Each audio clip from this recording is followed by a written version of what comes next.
Merci de nous rejoindre. Vous êtes bien dans votre émission Direct Santé. Ce matin, on parle de ces personnes qui errent dans les rues, qui présentent aussi des handicaps psychiques sévères, comme des troubles de la dépression, de l'ancienneté ou de troubles de stress post-traumatique. Donc tout ça, ça regroupe aussi cette pathologie qui touche de nombreuses personnes. Comme on dit, ça n'arrive pas qu'aux autres. Donc quand vous avez ces personnes-là dans votre famille, dès que ces signes, quand vous voyez que ces personnes entendent des voix, ces signes-là, je vois revenir, le professeur va nous les redécrire et tout. Donc, essayez quand même de les accompagner, voir un spécialiste pour les prendre en charge assez rapidement pour éviter vraiment que ça s'aggrave. N'est-ce pas, professeur? Donc, on va revenir un peu sur ces signes pour que ces personnes, ces familles, dès que ces signes, autour d'eux, ces personnes présentent ces signes, au moins qu'ils alertent au moins les professionnels de santé pour ça. Oui. Les signes commencent généralement au moment de l'adolescence, autour de 15, 16, 17 ans, où la personne va être irritable, il va s'énerver pour rien du tout, il va présenter parfois une agressivité. Et progressivement, les autres signes vont compléter le tableau. Et dans ces signes, on va avoir effectivement les hallucinations. Les hallucinations sont de tous ordres, c'est-à-dire ils peuvent être visuels, où la personne voit des choses que les autres ne voient pas. Il va vous décrire quelque chose qu'il voit devant lui, mais quand vous observez, il n'y a rien. Il n'y a rien. Mais les hallucinations peuvent être aussi auditives, c'est-à-dire que la personne entend des choses qu'on n'entend pas. Et généralement, la personne va entendre des voix qui vont lui donner des ordres, qui vont lui dire fais ci, fais cela. Et la personne peut se mettre à exécuter ces ordres. Les hallucinations aussi peuvent être des sensations corporelles, un peu comme des fourmis qui marchent sur le corps, ou des chenilles qui marchent sur le corps, ou même des corps étrangers qui circulent dans le corps. Voilà, donc il y a vraiment, les hallucinations sont diverses. En dehors des hallucinations, on va voir une personne, les hallucinations d'ailleurs vont amener la personne à dire n'importe quoi, à dire des choses qu'on ne comprend pas, et peut parler beaucoup, et peut se mettre à insulter tout le monde, peut se mettre à violenter les gens, et généralement ça finit toujours par cette envie de quitter la maison et d'errer, parce que cette personne n'est plus en possession de ses facultés. Donc on va dire que dès que vous ne comprenez plus votre parent, que ce soit votre fils, votre femme, votre mari ou vos parents, vos papa, maman, dès que vous voyez que des comportements ont changé, il faut essayer de prêter attention et au besoin les conduire vers des spécialistes qui vont essayer d'évaluer, voir s'il n'y a pas une affection mentale qui est en train de démarrer. Voilà Est-ce que souvent on dit c'est aussi héréditaire, non? Oui, il y a des affections qui sont héréditaires. Il y a des affections qui sont héréditaires. Et généralement, ces troubles mentaux graves sont souvent héréditaires. Quand une personne souffre de ça, quand on fouille dans l'environnement familial, il arrive qu'on trouve d'autres personnes qui souffrent des mêmes affections. Voilà. Mais même si ces affections sont héréditaires, il y a quand même des comportements à avoir pour ne pas laisser la maladie apparaître. C'est l'hygiène mentale, c'est l'hygiène de vie. Et dans cette hygiène mentale, on va exclure la consommation de drogue. Voilà.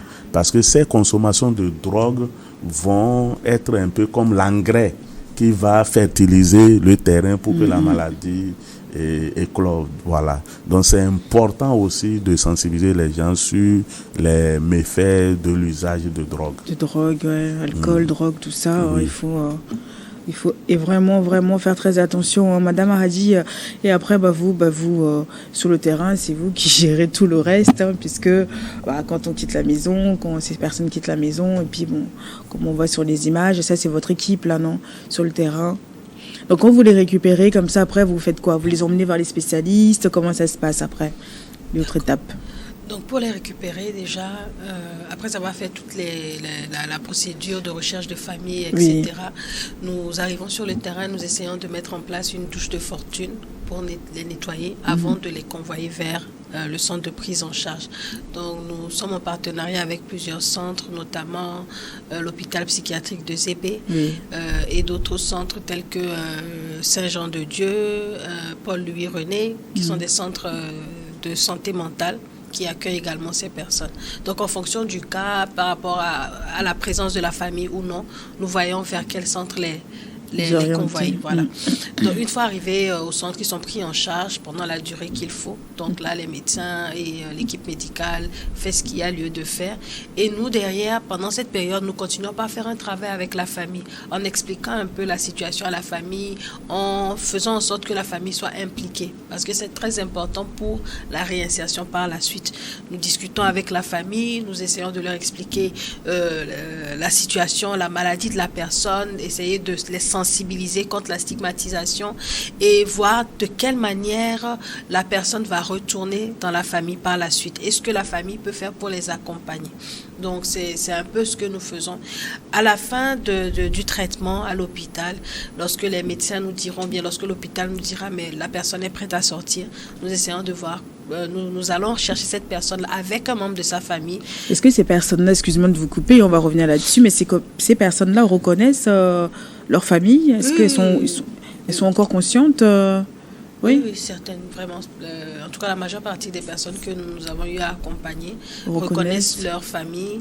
Voilà, ils reconnaissent les oncles, les tantes, etc. Il y a même certaines qui se rappellent du moment, même quand elles ne voulaient pas partir, ne voulaient pas aller suivre le traitement. Elles se rappellent du jour où nous les avons cherchées dans la rue. Elles se rappellent de tout ça. Quand on venait les voir, discuter, quand on leur apportait à manger, ils se rappellent de toutes ces étapes-là. Voilà. Ouais, parce que moi j'imagine dans les rues, ils peuvent se croiser à tout moment. Voilà. Certains, la famille vient leur rendre visite dans la rue. Ils reconnaissent leur famille, les membres de leur famille. Ok. Voilà, ils reconnaissent. Donc après cette période-là, la famille vient et nous allons les chercher à l'hôpital et elles sont ramenées à la maison. Pour ce qui est de leurs médicaments, c'est totalement pris en charge par nous pendant une période. Mais nous essayons de faire des visites à domicile de temps en temps pour voir comment est-ce que la personne évolue dans la famille et comment est-ce que la famille elle-même est en train comment est-ce qu'elle vit en fait le retour de la personne dans la famille. Donc il y a vraiment tout un travail qui est fait de ce côté-là.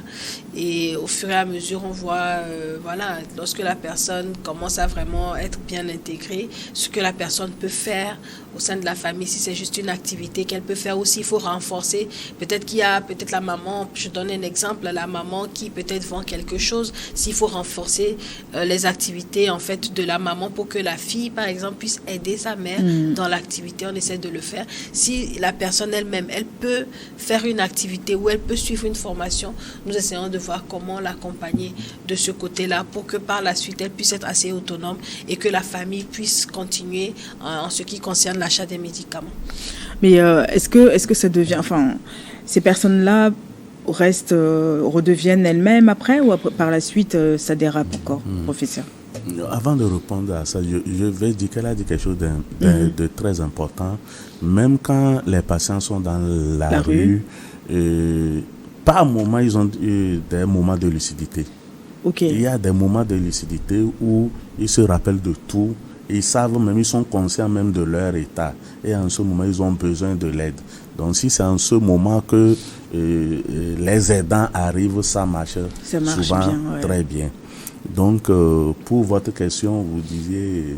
Comme quoi, est-ce que ces personnes qui retournent auprès de leur famille, est-ce que ça revient pas, enfin, l'ancienneté ne revient pas? Est-ce que ces personnes-là ont une vie normale ou est-ce que à un moment donné, ça dérape encore?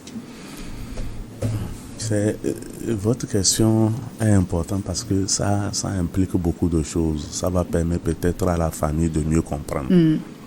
Généralement, c'est des affections chroniques. C'est-à-dire que les gens le portent pour une longue durée, voire même parfois à vie. Donc, ce que nous faisons, c'est que nous essayons de stabiliser la personne avec les traitements médicamenteux et l'accompagnement psychothérapeutique. La personne va être plus stabilisé, va retrouver son discernement, mais la maladie n'est pas partie complètement. Mais le fait que cette personne est stable mais sous traitement fait aussi que il y a des choses qu'elle ne pourra pas faire, d'où la nécessité d'évaluer et de faire une réinsertion, d'arriver à trouver quelque chose d'adapté à la personne à faire.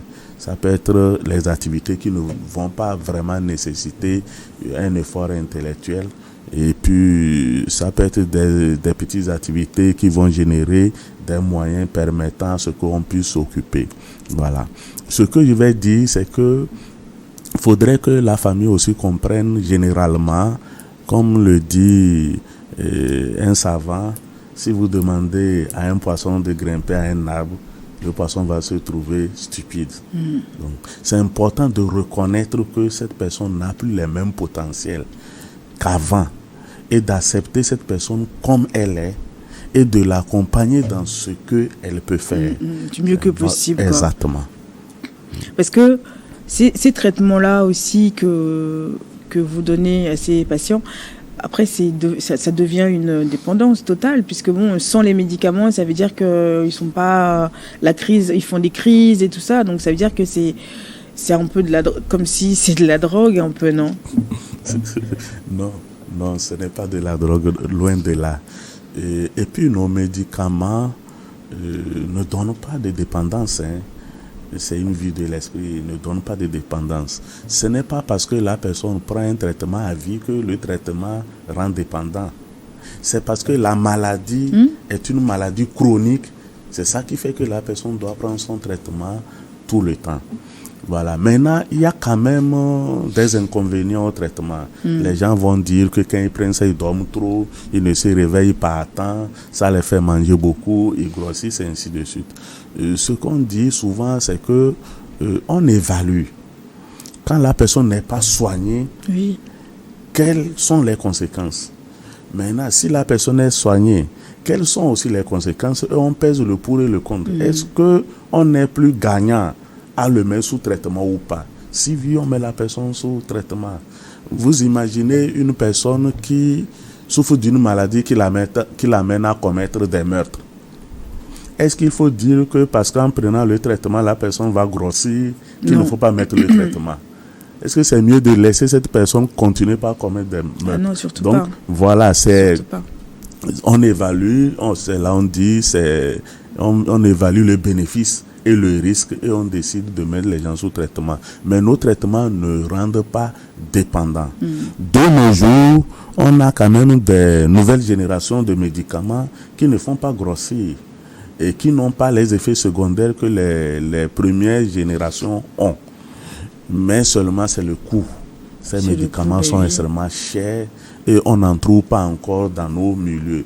Même quand c'est prescrit en Occident, le coût est très élevé chez eux. Eux-mêmes, ils n'arrivent pas à s'en procurer tout le temps. Donc voilà, ceux qui ont les moyens de pouvoir prendre les médicaments de nouvelle génération, on les prescrit et puis ils vivent avec la maladie. Comme un diabétique va vivre avec sa maladie en prenant son traitement antidiabétique, comme un hypertendu va vivre avec sa maladie en prenant un antihypertenseur. Et ces personnes-là ne présentent pas des risques de suicide? Il y a des affections, effectivement, qui peuvent amener les gens à se suicider. Surtout entendre des voix, exactement, comme vous avez dit tout à l'heure. Il y a des patients qu'on rencontre qui entendent des voix qui leur disent de se pendre. Et effectivement, ils se pendent. Il y a beaucoup de suicides dans la société qui sont liés à ça. On vient, on voit une personne pendue, mais on ne sait pas ce qui s'est passé en amont. Parfois, c'est les voix qui les amènent à se suicider. Maintenant, quand les gens sont pris en charge et ils sont stables, ils retrouvent leur conscience et ils se rendent compte qu'ils souffrent d'une maladie assez grave, parfois ça les conduit vers la dépression et les idées suicidaires peuvent arriver. C'est pour ça que dans la prise en charge, on tient compte de tous ces aspects et on les prépare aussi à pouvoir accepter la maladie sans tomber dans la dépression. Surtout, Madame Aradi, des mamans qui présentent ces troubles-là, mais qui laissent leurs enfants. C'est un peu triste quand même, parce que on se dit qu'on ne peut pas gérer les enfants, et puis bon, on se retrouve à la rue comme ça. C'est malheureux quand même. Oui, c'est quand même triste pour les mamans elles-mêmes et aussi pour les enfants. Ouais. Pour les enfants. On a eu plusieurs cas comme ça où la maman est malade. Ça a fait que la famille de son mari a pris les enfants et les enfants se retrouvent en Occident. Là, aujourd'hui, quand elle est stable, elle recherche ses enfants activement et cela l'emmène à encore plus faire des rechutes parce que elle veut ses enfants. Voilà. Ah, c'est compliqué. C'est vrai que c'est des situations qui nécessite aussi beaucoup d'aide psychologique aussi, quoi. Voilà. C'est ça. Ouais. Et donc, comment les gens peuvent aussi contacter l'association si, par exemple, dans leur famille, ils ont des cas comme ça? S'il y a des personnes qui ont des cas dans leur famille, ils peuvent nous contacter tout simplement au 90 00 80 79. Et vous vous situez où? Nous sommes situés à Dito Gomé, à Pédokoué, au niveau de la base des Bomaf, derrière la station Total. Ok. Donc oui, si vous aussi vous avez des cas comme ça dans votre famille, où vous avez des cas à signaler dans les rues, des situations comme ça, vous pouvez joindre l'association directement sur leur numéro 90 00 80 79 et puis ils peuvent aussi vous conseiller, vous renseigner et puis venir aussi voir la personne pour pouvoir aussi voir la situation et les aider, quoi. Est-ce que les cas comme ça au Togo, est-ce qu'il existe c'est vrai qu'il y a le centre de Zébé, mais c'est juste pour les soins. Est-ce qu'il y a un centre d'accueil même pour ces personnes-là, professeur? Oui, il y a dans la prise en charge, il y a des structures de soins. D'hébergement aussi. Il y a des structures de soins médicaux et il y a des structures de réinsertion et de relais. Au Togo, quelques structures sont en train de naître. Je sais que les structures comment on les appelle déjà?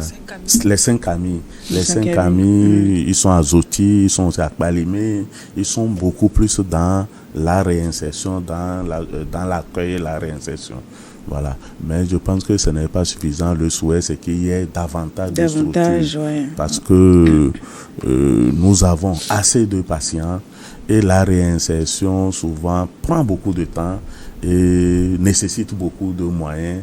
Et ce n'est pas l'œuvre d'une seule association. Ouais. C'est beaucoup de gens qui doivent pouvoir s'impliquer pour que ce volet soit complètement couvert. Parce que parfois, on finit de soigner les gens, on a l'expérience à Zébé, les gens sont arrivés parce qu'ils ont commis un meurtre, on les soigne, ils sont stabilisés, la famille n'en veut plus. Ah oui, ces personnes, ça aurait été très bien qu'il y ait des familles d'accueil ou des structures des structures qui vont remplacer les familles. Voilà. Merci beaucoup. Un petit mot de fin, Madame Aradi, on est arrivé à la fin de l'émission.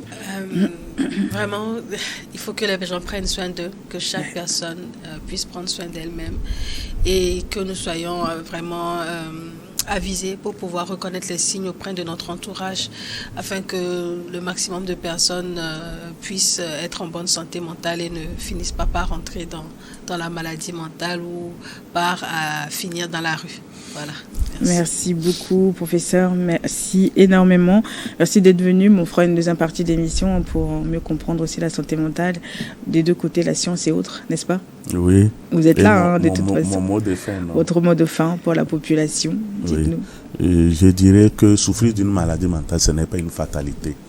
Il faut arriver à l'accepter parce que c'est quand on accepte son mal qu'on peut mieux se soigner et pouvoir rendre ce qu'on doit pouvoir rendre à la société.